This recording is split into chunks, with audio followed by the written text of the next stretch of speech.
Hi everyone, my name is Megan McDonald and I'm a member of the student recruitment team here at NSCC, and I'm really happy that you can all join us today for this Child and Youth Care Program webinar. We've got lots of information we're going to share with you today, and I'll be joined by a faculty member a little bit later. I wanted to get started today with a couple of important acknowledgements. So first off, we have a land acknowledgement. NSCC is located in Mi'kma'ki, the unceded territory and ancestral homeland of the Mi'kmaq Nation. Our relationship is based on a series of peace and friendship treaties between the Mi'kmaq Nation and the Crown dating back to 1725. As treaty beneficiaries, we recognize that we're all treaty people. I also have a statement of recognition for African Nova Scotians. NSCC recognizes that African Nova Scotians are a distinct group who arrived here 400 years ago. From that time on, they've contributed to the infrastructure and economic wealth of the cities and towns that they've helped to build, but from which they could not benefit. Let us learn more about how our respective communities were shaped by the historical contributions of African Nova Scotians to Mi'kma'ki.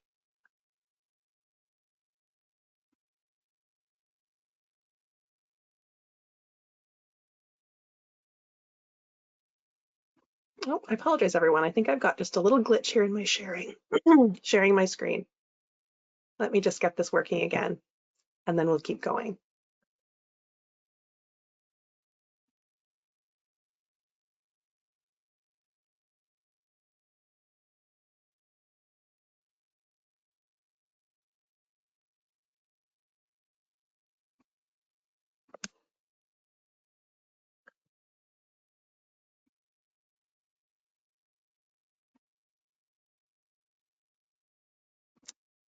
Sorry about that.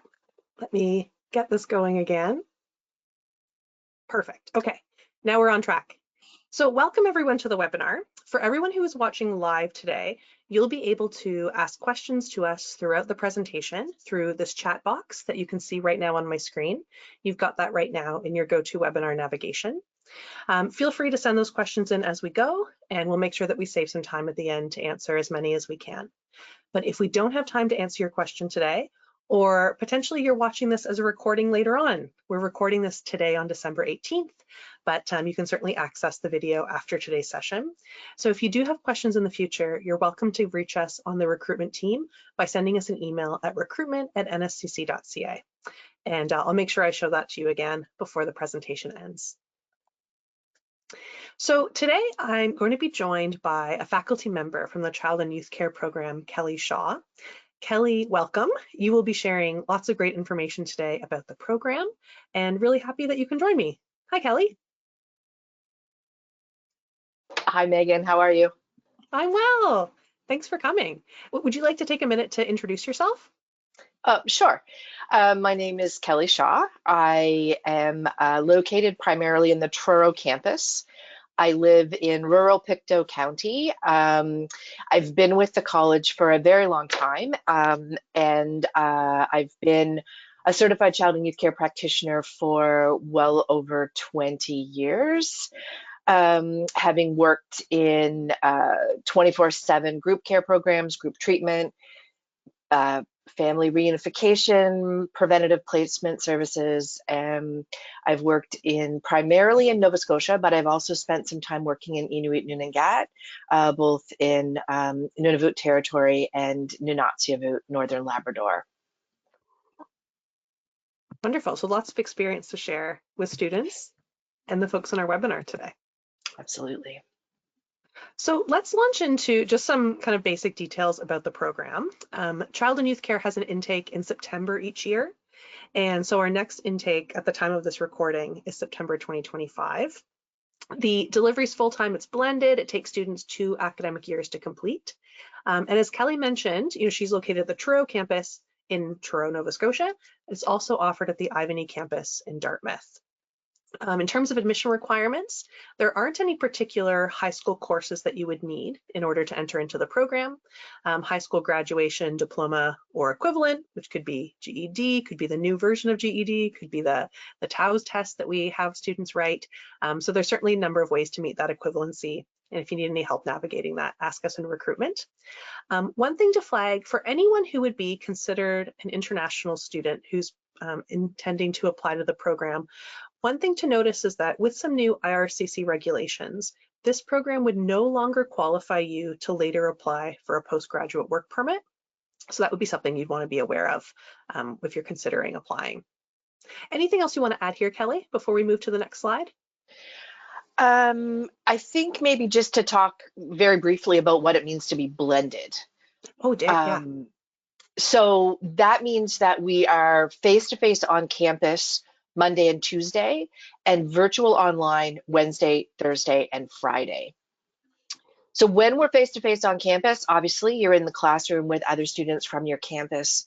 When we're virtual, we're online.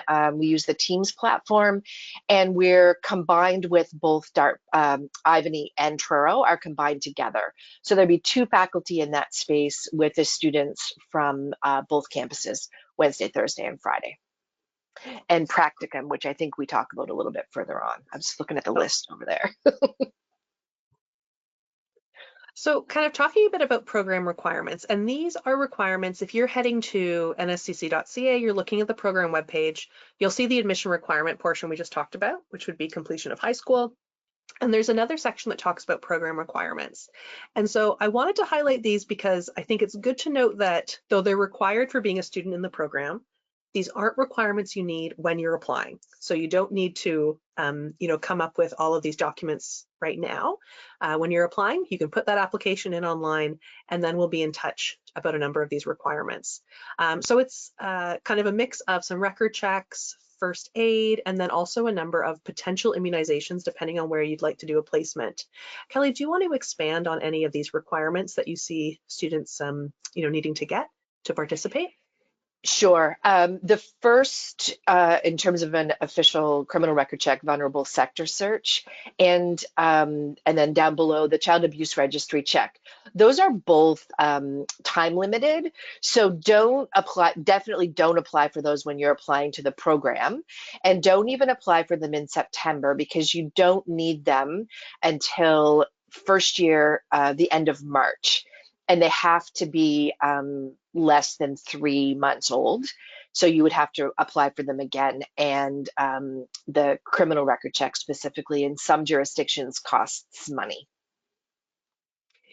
The immunizations, as it is highlighted there, we do only have a couple of practicum sites that require those immunizations. If you don't have them, however, you wouldn't be able to access those practicum sites. If you don't have them and you aren't interested in those sites, and those would be health authority sites, then you don't need to seek those immunizations. Yeah, good point. And it looks like they could potentially take a number of months to complete if you were interested in pursuing it. But it sounds like there'd be enough time potentially to kind of explore those opportunities in September, and then the placement happening more in the springtime. So here's a sort of quick overview of the things that you will learn. Kelly, do you want to give us an idea of what the program's covering and some highlights for students to kind of look forward to? Absolutely. I really appreciate that it's right in the middle of that slide that the group of individuals that we typically work with are in the 6 to 25-year-old age range.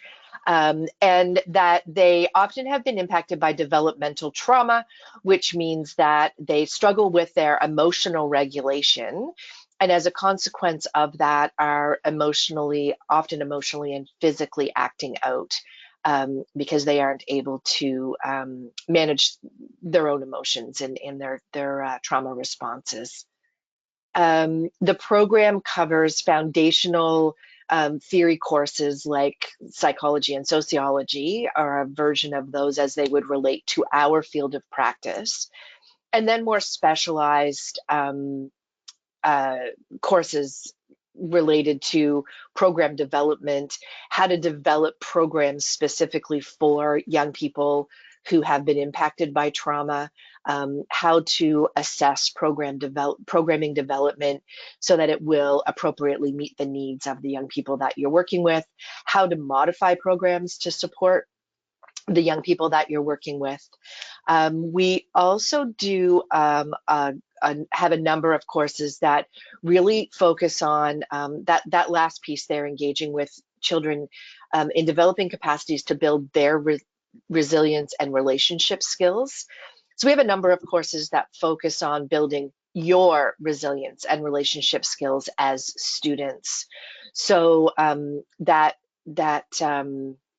emotion, your own emotion management, a lot of self-exploration, a lot of the things that we might do with the young people that we work with, we're going to have the opportunity to explore those ourselves. So there's a great deal of learning about self, which can be very intense depending on the lived experiences that you bring to the program.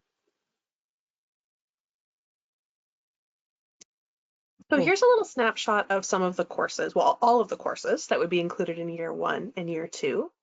And I know, Kelly, when you and I were speaking earlier, we were kind of talking a bit about what the average weekly schedule looks like and how it can shift a bit throughout the year. Do you want to give folks a bit of a snapshot of what they could expect? And maybe there'd be some courses here to kind of highlight the content of? Sure. Well, I think the first thing I want to highlight is you can see that it's 6 semesters. So 3 semesters first year and 3 semesters second year.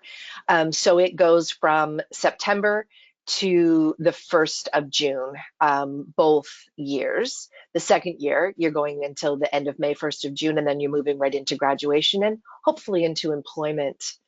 The first semester, first year is 100% theory-based. So you can see there the intro psych and intro to professional practice, writing skills, and there's writing courses in each of the, in 5 of the semesters actually. As well, you'll see starting in semester 2, first year, practicum courses.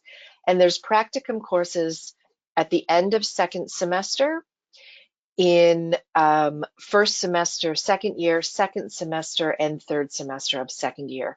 There's actually 720 hours of practicum. It's a lot of practicum time.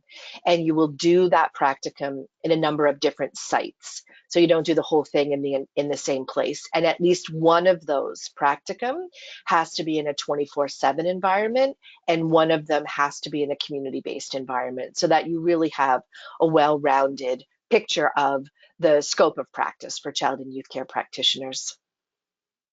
So would that mean, Kelly, if you were doing your practicum in the 24-hour facility, does that mean that you could potentially be doing practicum hours throughout the night? Correct. Yeah. So if you're working in a 24/7 facility, then you would be following the schedule. So if I was partnered with you, for example, Megan, I would be working your schedule. So if you're working Monday, Tuesday, 8 a.m. to 8 p.m., I'm working 8 a.m. to 8 p.m. Monday and Tuesday. And then that type of a schedule would then see us working Friday, Saturday, and Sunday, also 8 a.m. to 8 p.m. Right. So Some flexibility certainly required then for the practicum 100%, sections. yes. It's also important to note that we have a provincial mandate. So regardless of the campus that you are placed on, you might have practicum outside of that geographic area. So we do support students to find folks that they can stay with. One of the things we talk a lot about is that oftentimes in Nova Scotia, we're only 2 degrees separated from anybody anywhere. So it's often work in your network to find a place where you might be able to stay if you're placed outside of your geographic area.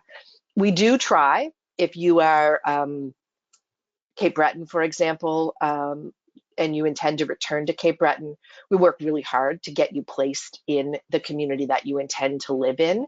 Because those are also areas where it's difficult to hire child and youth care practitioners, because we are a specific credential for a specific type of work. So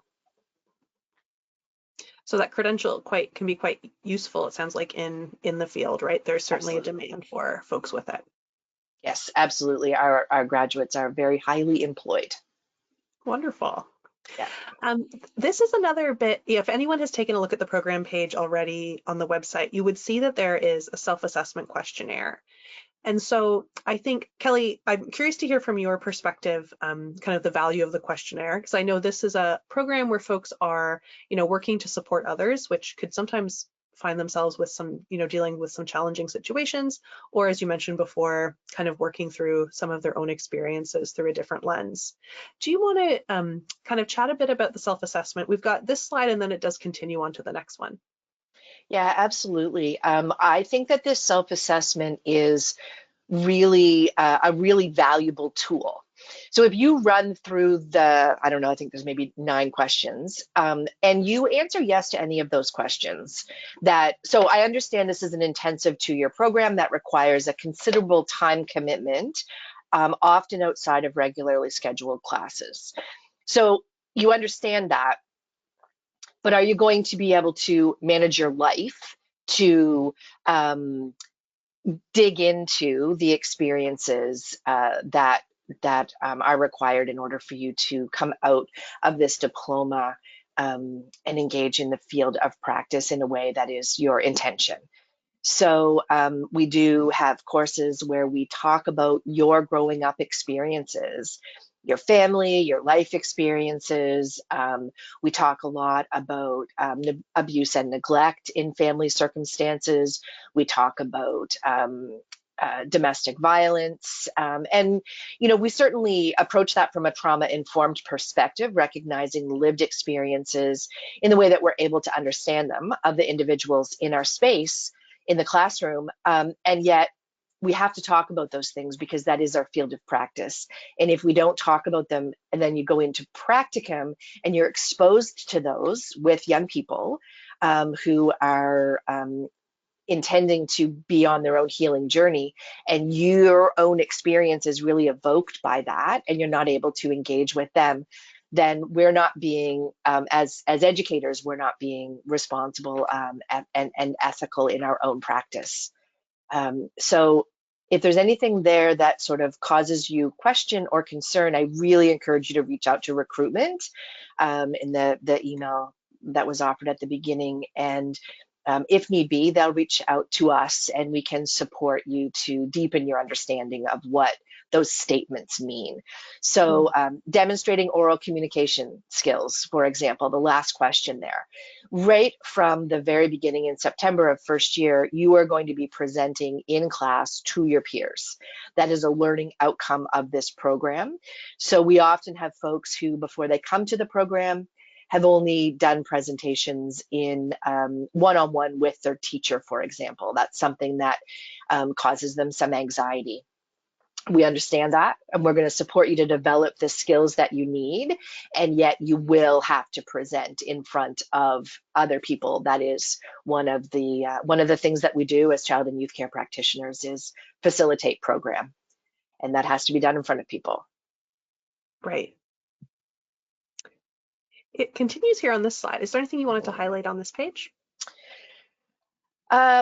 Group work. So the second point there is that in order to succeed in this program, you will be engaging in group work with your classmates. And so I will tell you that in September of first year, you are partnered with a group of classmates, 4 or 5 of them, and you will work with them intensively through that entire semester.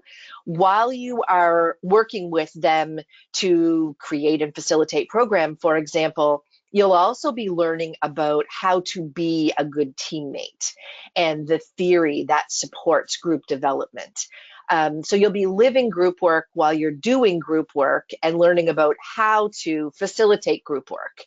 So it's kind of a little meta if it's like looking at your reflection of your reflection's reflection. But it is very intensive, and you will learn about yourself and others in ways that will surprise you, I expect. In second semester, first year, you'll be partnered with new classmates in a new group to do lots more group work. And then in second year, you'll actually work with the same group for the entire year, aside from your practicum, which may or may not be with some of those group mates, but you'll be individual on practicum. The incorporating feedback from faculty around professionalism. Also, that's linked to child and youth care competencies. So we have regular advising. In our program, we call it supervision, and we do really parallel a supervisory model that you might see in the field of practice, so that is really focusing on how you are incorporating the skills that you're learning, and then how you are engaging with your colleagues, who would also be classmates, and then how you are developing and demonstrating professional behavior in relationship with colleagues and faculty. And incorporating that feedback is a regular piece of assessment, and that's done both in dialogue and in reflective assignment. And is that kind of, reflection and also teamwork, is that mirroring how folks who are working in the field would be often kind of, group collaborating, or is that work often a 100%. little bit more independent? No, one of the reasons that we do have that the amount and the way that we support group work is because you will always be working as a part of a team, whether it's a part of a child and youth care team or part of an interdisciplinary, multidisciplinary team. You may work one-on-one with a young person, but you would never be working without collaboration with other professionals or other child and youth care practitioners. So, kind of talking about how that style of learning is going to mirror what folks would find in the field. There's a number of examples of this kind of experiential learning that we really focus on at NSCC in general, but that pop up in this program in a few different ways. Do you want to talk a bit more about, those placements, the blended format, and how that's helpful for students? Sure. Well, I talked about the blended format already, and one of the ways we see the blended format being valuable is that we often have students who will travel to their campus location just for Monday and Tuesday, and they just stay overnight that one night in between, and then they go back to wherever home is for the Wednesday, Thursday, Friday online classes.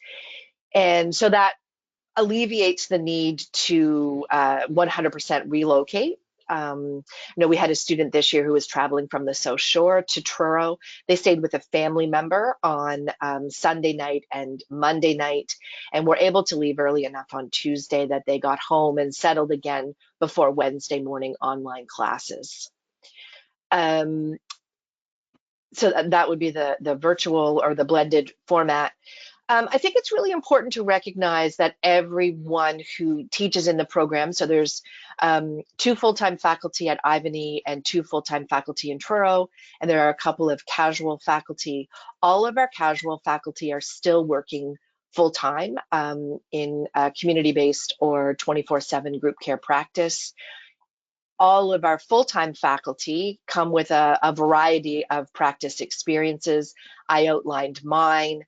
We have faculty at Ivany who have come out of school-based practice, secure care settings, and other faculty whose primary area of practice, the majority has been community-based and school-based practice. And all of us were employed at one time or another by our practicum partners. So when you go on practicum, you will encounter alumni, and you will also encounter former colleagues of ours and people who worked with us when we were working directly full-time with children, youth, and families.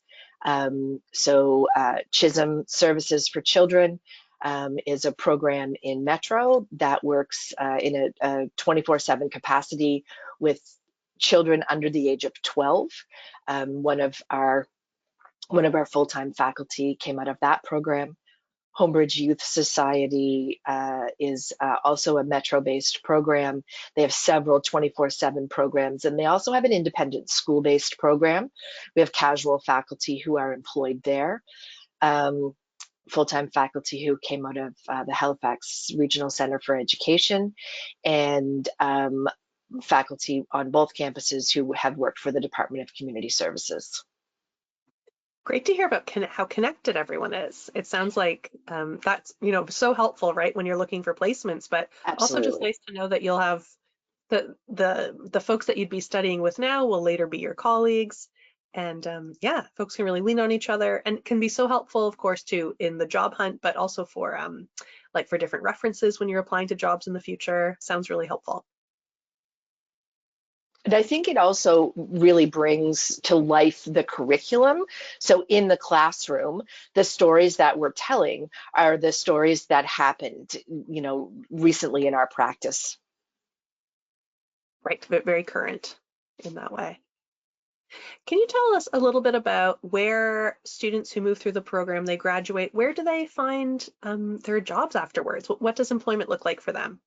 Yeah, the majority of our grads are finding employment, as that second bullet point highlights, primarily in 24/7 programs. So licensed child and youth caring facilities in Nova Scotia, not to be mistaken for licensed early childhood care facilities. So child and youth caring facilities are 24/7 environments where young people live when they're in the care of the Department of Community Services. And the other primary employment environment would be in school-based settings. So either in Schools Plus or school-based child and youth care practice, which happens from Yarmouth to Sydney to Amherst to Bridgewater. Great, so lots of different opportunities there. Another kind of speaking of opportunities, something that I think can be helpful to highlight is that with many programs we have at NSCC, we have established transfer agreements with university partners that would allow someone to begin their studies at NSCC, complete a program with us. So in this case, it would be the 2-year child and youth care program, and then be able to transfer into, it's often year 3 of a university partner program. And so for this program in particular, we have an agreement with Mount St. Vincent University for their Bachelor of Arts Child and Youth Study program, and then also for the University of New Brunswick St. John, which is a Bachelor of Applied Management, which really is a business program. Kelly, have you had any students of yours in recent years move on to the university connection, or are you finding most folks are entering the workplace directly? Um, we have lots of folks who come with the intention of doing the 2+. Um, Many times, however, they do the 2+, but they work at the same time. Okay.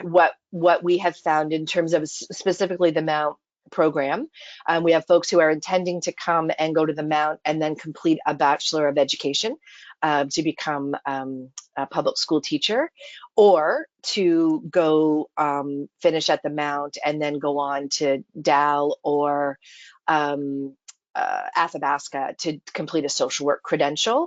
And actually, there's more than that even. And what they have found is, because our program is fairly intense, they're well prepared for university, and they have fewer number of hours of classes a week than they did here. So they have the space, they have the student skills, but they also have the space in their calendar and their time to work a couple of shifts, especially if it's 24/7, because that happens 24/7. So instead of like working maybe in a retail job at the mall, they're working in with maybe where they did their practicum, and being differently compensated for that, I guess, in terms of financial compensation and different flexibility of hours, so that they can go to university full time and work part time. That's fantastic. So wonderful that Mm-hmm. they can keep their toe in the field while they continue studies. That's great. And I really like that you highlighted too that this could be potentially a great first start if you were interested in becoming a social worker one day or a teacher, that yeah, the 2-year program could be a great place to begin. So we've got a couple of slides here, just a little bit more information about some of the program costs. So when we're talking about tuition, we kind of split things into two. There's domestic student tuition. So this would be for folks who are either Canadian citizens, permanent residents, or have refugee protected person status. You would be looking at $3,620 a year for tuition alone. And then there's some additional college fees on top of that. So student fees, healthcare bus pass, things like that. And there is a whole breakdown on our website if you wanted to see everything kind of itemized there. And then if you were not falling into any of those immigration categories, you'd be considered an international student. So you have a different tuition cost here, which is $11,690 a year, a separate college service, college fees tacked on as well. So if you wanted to see a breakdown, it's all available on the URL that you see on screen there. It links from our program page. And then on top of those costs, there are some additional program costs. And these aren't costs that are paid to NSCC, but they're costs that we have you just consider to budget for your own kind of, financial planning, just to make sure that you have a plan to cover these should you need to, kind of look at purchasing some of these things throughout your program. I know, for example, see the last one of the last line technology requirement for the computer. We just want to make sure that folks have what they need, especially to this being a blended program. But if you already have a computer that meets that requirement, for example, you don't need to go and buy another one. Kelly, is there anything that you wanted to highlight here in terms of the costs or the specific items listed? I want to highlight two things, actually. Thank you. Textbooks, we do use our textbooks. A couple of the textbooks are workbooks, and they are required in order to engage effectively in practicum and to engage effectively in supervision. The other I want to really highlight is placement travel / accommodation. So you'll see that there as a $2,000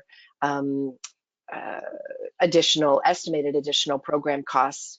So if you were residing in Truro, for example, and you had a practicum in Metro, you would need to travel and or stay in Metro for that practicum. And so that is why we're really clear on the front end that those are additional costs for the program. Practicum is required and may not be able to happen in your geographic area. We do our best, however, we have very specific practicum requirements. Mm-hmm. Great. And speaking of costs, I also want to highlight we've got tons of opportunities to have some support with covering those program costs and your living costs throughout the program. So NSCC gives away over $3 million in awards to students every year. And some of these awards are looking at grades, but the majority of them are looking at financial need, lived experience, your own kind of goals and aspirations. So I really encourage everyone to apply for awards. Even if you feel like you never win anything, there's a really good chance of you getting something with these many opportunities. And so if you are a domestic applicant, your first time you could apply for awards would be the springtime in March before classes begin in September. And then you'd be able to apply every fall and every spring right up until graduation. So there's potentially 5 opportunities for you to apply for awards when you're heading into this program. If you're an international student, you're also welcome to apply for awards, but your first opportunity to apply would be in the fall once your program has begun. You aren't able to apply in the fall before your program starts. So that would be 4 opportunities for you to apply.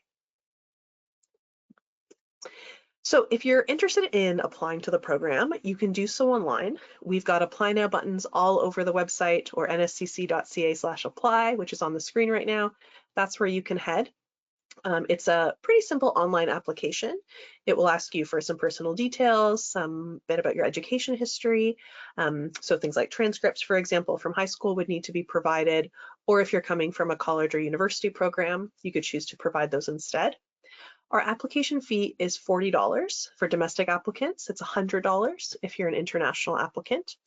And it will take us a number of weeks to review your application. But once we do, if you're accepted, at that time you'd pay a $200 tuition deposit. So for domestic students, $200, which is then subtracted from the overall amount of tuition that you owe. It is higher for international students.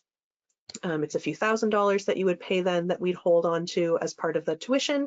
And then we'd be in touch leading up to classes beginning in September with information about Get Started, orientation, things like that. If you do have any questions about applying, certainly email us in recruitment, we can help you out. We don't have application deadlines in general. For domestic applicants, you can apply at any time.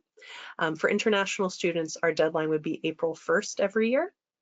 But for both international and domestic applicants, I'd really recommend you apply kind of as soon as you're ready to do so. Because we look at applications in the order that they're received, so in date order, it's always going to be beneficial for you to apply sooner rather than later, just so that your application is closer to the front of the line. If anyone is watching is in high school right now, you're able to apply to NSCC in grade 11 or in grade 12. So we welcome early applications if you'd like to send that in grade 11. So Kelly, we've come to the last slide of our presentation here, where we invite folks who are watching this live right now to send in any questions. I can keep an eye on the chat in case any of those come in. I can see we have a few questions here, so I think I'll just toss them out to you, Kelly, if you don't mind. So we talked a bit about the admission requirements, which are general, completion of high school or higher level too. You could certainly come in with post-secondary experience. Are there any other kinds of skills that you think would be helpful for a student to have to be successful? Yeah, I would say verbal communication skills. You know, we don't call ourselves a counseling program because we're not a counseling program, and yet what we do is therapeutically engage with individuals, and that means that we have conversations, most often based in activity or experience, but that's not solely what we do. We're also talking along with that. And also, you know, we do have there's documentation that's required with our field. There's legal documentation requirements, and we teach those. Yet you do need to be able to communicate effectively in the written English. Mm-hmm. And in terms of the checks that were mentioned way back on one of those slides, there's a criminal record check, vulnerable sector Yeah. check. Do you find that if someone does have anything on their criminal record, is there potentially flexibility, or would that hold them back in employment? You know what? The answer to that question, unfortunately, is it depends. Okay. I have seen situations where individuals, it really will depend on what might be on your record and when that might have occurred. Erring on the side of caution, I would suggest that individuals look to have their record expunged, Oh, yeah, seek a pardon. expunge. Yes. Yeah, that, yeah, erring on the side of caution. If you have a 20-year-old DUI, you're likely going to be okay. But anything other than that, I would not want to comment on whether you would be able to, A, get a Mhm. practicum, and B, secure employment. There have been situations where we have had partners say, we'll take you as a practicum student, but we wouldn't be able to employ you. Okay. Yeah. So maybe, if anyone is curious about that, potentially connecting with us in recruitment, we might be able to 100%. look a little deeper for you. But yeah, I think that's a good flag for anyone who might be concerned about that for themselves. Um, let's see. Someone's curious about the placement location. I know that you had mentioned that placements could be potentially anywhere. Yep. Is there any sort of flexibility potentially in where students are placed? It sounds to me as if you were really hoping to get folks close to home, but it sounds like they also need to be a bit flexible. Do you ever have people who are able to be closer to home? 100%, we have folks who are Okay. able to be closer to home. Yes, absolutely. I'll give a specific and unique story. We had a student a few years ago who, by the time they got to the end of second year, looking at internship, they were 6, 7, 8 months pregnant in that time frame because it lasts over 2 months, and obviously didn't want to relocate too far away from their social supports. And we were able to navigate that and have them stay close to their social supports. We do really try to support our rural employers as well. And so if you are from Bridgewater, we have partners in Bridgewater who would be very excited to have students on practicum. Mm. If you're and same thing if you're from rural Cape Breton, we have partners who are very excited to have students on practicum. There are situations, however, and again, we have 5 different practicum, so you might be able to be close to home for 3 or 4 of them, and one of them you need to go away from home for, and that's why we have that cost built in as well. And are those practicum placements typically unpaid or paid? Typically unpaid. We've got someone here who is a recent graduate from social services at NSCC, and they're thinking about potentially coming to take the child and youth care program because it sounds like it aligns really well with their career goals. Do you know, and this might be something we'd have to look into a little deeper, do you know if there would be credits that would be able to transfer from social services to child and youth care? There are a few first semester, first year credits that will Okay. transfer. Yeah. So I'm guessing, and certainly saying this without looking at the file in a deep way, I'm guessing then, would it potentially mean that the program is still 2 years long to complete? It just might mean that some semesters would be lighter. Correct. Okay. Yeah. And I mean, maybe that's a really good segue into just talking a teeny little bit about recognition of prior learning. And Okay. so there's two different types of, two different ways that someone might get credit for a course. One is transfer credit. So oftentimes, an intro to psychology course is an intro to psychology course is an intro to psychology course. And that would be a transfer credit. The other way individuals get credit sometimes for courses in the child and youth care program is through what's called an RPL process. So there's an application process that you would put forward sort of some other learning that you have had, formal or informal, and request that you get credit transfer for that.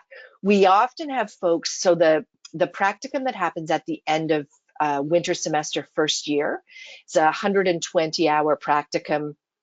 And we often have folks who may have done, had summer employment that might fit what that practicum would look like. And so they request, they complete the package and request recognition of prior learning for that course.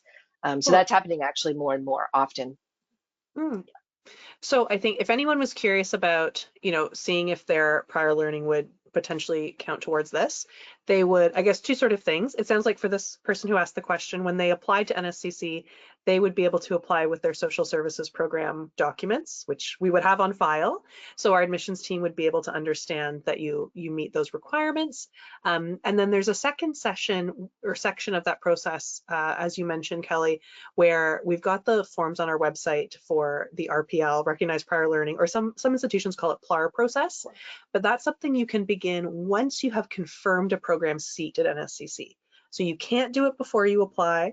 You need to be an official student, and then you can work with student services, the rest of the team, to help get all of those questions sorted. And as it relates to practicum, we actually have developed a few tools ourselves that would support students to demonstrate the learning outcomes because they are a little bit specialized. Right. Yeah. Fantastic. Yeah. That sounds great. And then last question that's come in, we'll see if anything else pops in at the last minute. But we've got someone who's curious about, the age group of the folks who you mentioned would typically graduates are working with. I think it was, say, age 6 to maybe 25. This person is curious. I think it's a great question about, if you're coming through the program and maybe you're within that age group, Yeah. are you potentially then supporting your peers, until you age past the 25 mark?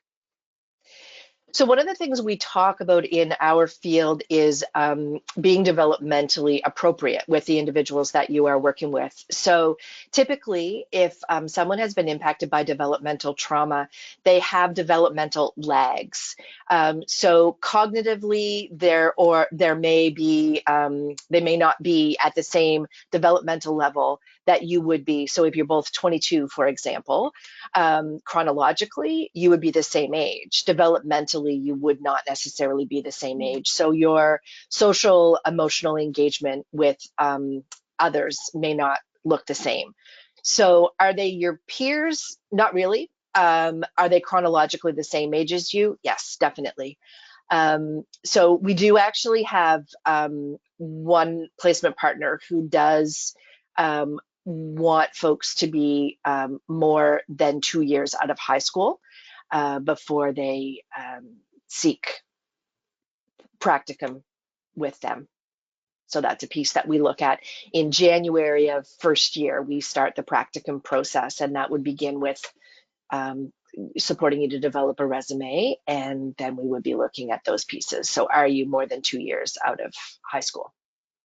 Right, right. And so that would be just to clarify specifically for that one practicum partner, because otherwise you could certainly come straight from high school into the program. 100%, Yeah, 100%.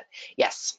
Yeah. Oh, you can totally come right from high school. You just wouldn't do practicum with those folks. It's kind of like the right. immunizations, right? Oh, I see. Yes, yes. I guess too, thinking about the age demographic in the classroom, what kind of range do you typically see year to year? Are people coming from other education or work or life experiences, or are most folks coming straight out of high school? It's really a combination of all of those things. We celebrated an 18th birthday just before we ended. So that was someone clearly coming right from high school.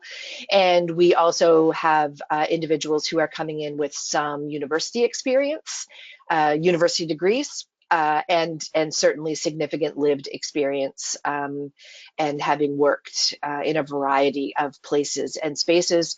Some folks are coming, we have folks who come may have done a trade right out of high school, and they've worked in the skilled trades for a few years, and now they'd like to try something else. It's a fantastic blend also of skills.